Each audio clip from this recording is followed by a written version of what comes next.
Lecture à voix haute d'extraits des 20 romans de la série des Rougon-Macquart d'Émile Zola. Premier roman, La fortune des Rougon.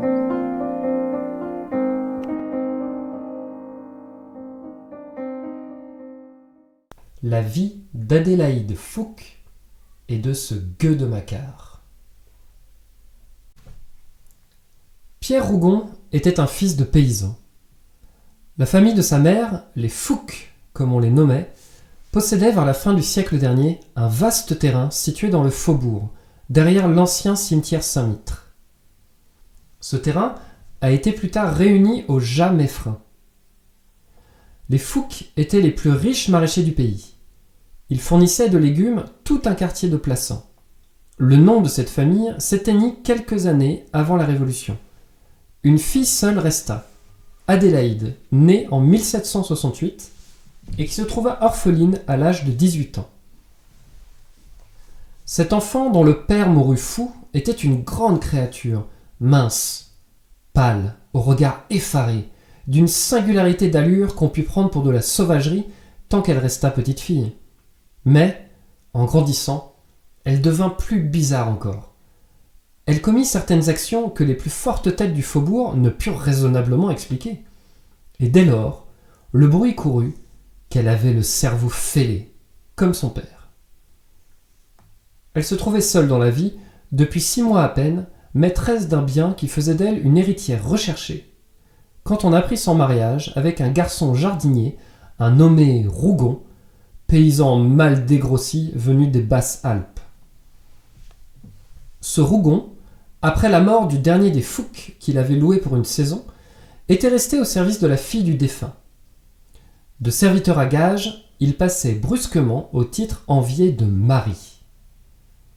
Ce mariage fut un premier étonnement pour l'opinion. Personne ne put comprendre pourquoi Adélaïde préférait ce pauvre diable, épais, lourd, commun, sachant à peine parler français, à tel et tel jeune gens, fils de cultivateurs aisés, qu'on voyait rôder autour d'elle depuis longtemps. Et comme, en province, rien ne doit rester inexpliqué, on voulut voir un mystère quelconque au fond de cette affaire. On prétendit même que le mariage était devenu d'une absolue nécessité entre les jeunes gens. Mais les faits démentirent ces médisances. Adélaïde eut un fils au bout de 12 grands mois. Le faubourg se fâcha. Il ne pouvait admettre qu'il se fût trompé. Il entendait pénétrer le prétendu secret. Aussi, toutes les commères se mirent-elles à espionner les Rougon. Elles ne tardèrent pas à avoir une ample matière de bavardage. Rougon mourut presque subitement, 15 mois après son mariage, d'un coup de soleil qu'il reçut un après-midi en sarclant un plant de carottes. Une année s'était à peine écoulée que la jeune veuve donna lieu à un scandale inouï. On sut, d'une façon certaine, qu'elle avait un amant. Elle ne paraissait pas s'en cacher. Plusieurs personnes affirmaient l'avoir entendu tutoyer publiquement le successeur du pauvre Rougon. 1 an de veuvage au plus et un amant. Un pareil oubli des convenances parut monstrueux en dehors de la saine raison. Ce qui rendit le scandale plus éclatant, ce fut l'étrange choix d'Adélaïde. Alors, demeurait au fond de l'impasse Saint-Mitre, dans une masure dont les derrières donnaient sur le terrain des Fouques, un homme malfamé, que l'on désignait d'habitude sous cette locution. Ce gueux de Macquart. Cet homme disparaissait pendant des semaines entières, puis on le voyait reparaître un beau soir, les bras vides, les mains dans les poches, flânant. Il sifflait, il semblait revenir d'une petite promenade. Et les femmes, assises sur le seuil de leur porte, disaient en le voyant passer « Tiens, ce gueux de Macquart! Il aura caché ses ballots et son fusil dans quelques creux de la rivière. » La vérité était que Macquart n'avait pas de rente et qu'il mangeait et buvait en heureux fainéant pendant ses courts séjours à la ville. Il buvait surtout, avec un entêtement farouche. Seul à une table, au fond d'un cabaret, il s'oubliait chaque soir, les yeux fixés stupidement sur son verre, sans jamais écouter ni regarder autour de lui. Et quand le marchand de vin fermait sa porte, il se retirait d'un pas ferme, la tête plus haute, comme redressée par l'ivresse. Macquart marche bien droit. Il est ivre-mort, disait-on en le voyant rentrer. D'ordinaire, lorsqu'il n'avait pas bu, il allait légèrement courbé, évitant les regards des curieux avec une sorte de timidité sauvage. Depuis la mort de son père, un ouvrier tanneur qui lui avait laissé pour tout héritage la masure de l'impasse Saint-Mitre, on ne lui connaissait ni parents ni amis. La proximité des frontières et le voisinage des forêts de la Seille avaient fait de ce paresseux et singulier garçon un contrebandier doublé d'un braconnier, un de ces êtres à figure louche dont les passants disent « Oh, je ne voudrais pas rencontrer cette tête-là à minuit au coin d'un bois !» Grand, terriblement barbu, la face maigre, Macquart était la terreur des bonnes femmes du faubourg. Elles l'accusaient de manger des petits enfants tout crus. À peine âgé de 30 ans, il paraissait en avoir 50. Sous les broussailles de sa barbe et les mèches de ses cheveux qui lui couvraient le visage, pareilles aux touffes de poils d'un caniche, on ne distinguait que le luisant de ses yeux bruns, le regard furtif et triste d'un homme aux instincts vagabonds, que le vin et une vie de paria ont rendu mauvais. Bien qu'on n'eût pu préciser aucun de ses crimes, il ne se commettait pas un vol, pas un assassinat dans le pays sans que le premier soupçon se portât sur lui. Et c'était cet ogre, ce brigand, ce gueux de Macquart qu'Adélaïde avait choisi. En 20 mois, elle eut 2 enfants, un garçon puis une fille. De mariage entre eux, il n'en fut pas un instant question. Jamais le faubourg n'avait vu une pareille audace dans l'inconduite. La stupéfaction fut si grande, l'idée que Macquart avait pu trouver une maîtresse jeune et riche renversa à un tel point les croyances des commères qu'elles furent presque douces pour Adélaïde. « La pauvre, elle est devenue complètement folle, disait-elle. Si elle avait une famille, il y a longtemps qu'elle serait enfermée. » Et comme on ignora toujours l'histoire de ces amours étranges, ce fut encore cette canaille de Macquart qui fut accusé d'avoir abusé du cerveau faible d'Adélaïde pour lui voler son argent. Le fils légitime, le petit Pierre Rougon, grandit avec les bâtards de sa mère. Adélaïde garda auprès d'elle ces derniers, Antoine et Ursule, les louveteaux, comme on les nommait dans le quartier, sans d'ailleurs les traiter ni plus ni moins tendrement que son enfant du premier lit. Elle paraissait n'avoir pas une conscience bien nette de la situation faite dans la vie à ces 2 pauvres créatures. Pour elle, ils étaient ses enfants au même titre que son premier-né. Elle sortait parfois tenant Pierre d'une main et Antoine de l'autre, ne s'apercevant pas de la façon déjà profondément différente dont on regardait les chers petits. Ce fut une singulière maison. Pendant près d'une 20aine d'années, chacun y vécut à son caprice, les enfants comme la mère. Tout y poussa librement. En devenant femme, Adélaïde était restée la grande fille étrange qui passait à 15 ans pour une sauvage. Non pas qu'elle fût folle, ainsi que le prétendaient les gens du faubourg, mais il y avait en elle un manque d'équilibre entre le sang et les nerfs.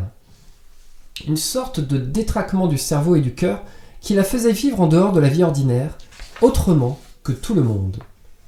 Elle était certainement très naturelle, très logique avec elle-même. Seulement sa logique devenait de la pure démence aux yeux des voisins. Elle semblait vouloir s'afficher, chercher méchamment à ce que tout chez elle allât de mal en pis, lorsqu'elle obéissait avec une grande naïveté aux seules poussées de son tempérament. Dès ses premières couches, elle fut sujette à des crises nerveuses qui la jetaient dans des convulsions terribles. Ces crises revenaient périodiquement tous les 2 ou 3 mois. Les médecins qui furent consultés répondirent qu'il n'y avait rien à faire, que l'âge calmerait ses accès. On la mit seulement au régime des viandes saignantes et du vin de quinquennat. Ces secousses répétées achevèrent de la détraquer. Elle vécut au jour le jour comme une enfant, comme une bête caressante qui cède à ses instincts. Quand Macquart était en tournée, elle passait ses journées oisive, songeuse, ne s'occupant de ses enfants que pour les embrasser et jouer avec eux. Puis, dès le retour de son amant, elle disparaissait. Derrière la masure de Macquart, il y avait une petite cour qu'une muraille séparait du terrain des Fouques.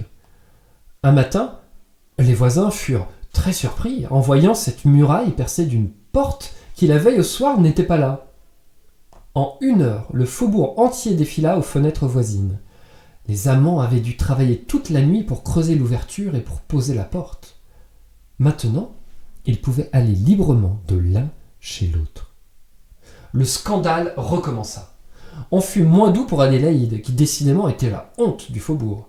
Cette porte, cet aveu tranquille et brutal de vie commune, lui fut plus violemment reproché que ses 2 enfants. « On sauve au moins les apparences !» disaient les femmes les plus tolérantes. Adélaïde ignorait ce qu'on appelle « sauver les apparences ». Elle était très heureuse, très fière de sa porte. Elle avait aidé Macquart à arracher les pierres du mur. Elle lui avait même gâché du plâtre pour que la besogne allât plus vite. Aussi vint-elle le lendemain avec une joie d'enfant regarder son œuvre en plein jour, ce qui parut le comble du dévergondage à 3 commères qui l'aperçurent, contemplant la maçonnerie encore fraîche. Dès lors, à chaque apparition de Macquart, on pensa, en ne voyant plus la jeune femme, qu'elle allait vivre avec lui dans la masure de l'impasse Saint-Mitre. Le contrebandier venait très irrégulièrement, presque toujours à l'improviste. Jamais on ne sut au juste quelle était la vie des amants pendant les 2 ou 3 jours qu'ils passaient à la ville, de loin en loin. Ils s'enfermaient, le petit logis paraissait inhabité. Le faubourg, ayant décidé que Macquart avait séduit Adélaïde uniquement pour lui manger son argent, on s'étonna à la longue de voir cet homme vivre comme par le passé, sans cesse par monts et par vaux, aussi mal équipé qu'auparavant. Peut-être la jeune femme l'aimait-elle d'autant plus qu'elle le voyait à de plus longs intervalles. Peut-être avait-il résisté à ses supplications, éprouvant l'impérieux besoin d'une existence aventureuse. On inventa 1000 fables sans pouvoir expliquer raisonnablement une liaison qui s'était nouée et se prolongeait en dehors de tous les faits ordinaires. Le logis de l'impasse Saint-Mitre resta hermétiquement clos et garda ses secrets. On devina seulement que Macquart devait battre Adélaïde, bien que jamais le bruit d'une querelle ne sortit de la maison. À plusieurs reprises, elle reparut, la face meurtrie, les cheveux arrachés. D'ailleurs, pas le moindre accablement de souffrance, ni même de tristesse, pas le moindre souci de cacher ses meurtrissures. Elle souriait, elle semblait heureuse. Sans doute elle se laissait assommer sans souffler mot. Pendant plus de 15 ans, cette existence dura. Lorsqu'Adélaïde rentrait chez elle, elle trouvait la maison au pillage sans s'émouvoir le moins du monde. Elle manquait absolument du sens pratique de la vie. La valeur exacte des choses, la nécessité de l'ordre lui échappait. Elle laissa croître ses enfants comme ces pruniers qui poussent le long des routes, au bon plaisir de la pluie et du soleil. Ils portèrent leurs fruits naturels en sauvageons que la serpe n'a point greffés ni taillés. Jamais la nature ne fut moins contrariée, jamais petit être malfaisant ne grandirent plus franchement dans le sens de leur instinct. En attendant, ils se roulaient dans les plants de légumes, passant leur vie en plein air, à jouer et à se battre comme des vauriens. Ils volaient les provisions du logis, ils dévastaient les quelques arbres fruitiers de l'enclos, ils étaient les démons familiers, pillards et criards de cette étrange maison de la folie lucide. Quand leur mère disparaissait pendant des journées entières, leur vacarme devenait tel, ils trouvaient des inventions si diaboliques pour molester les gens que les voisins devaient les menacer d'aller leur donner le fouet. Adélaïde, d'ailleurs, ne les effrayait guère.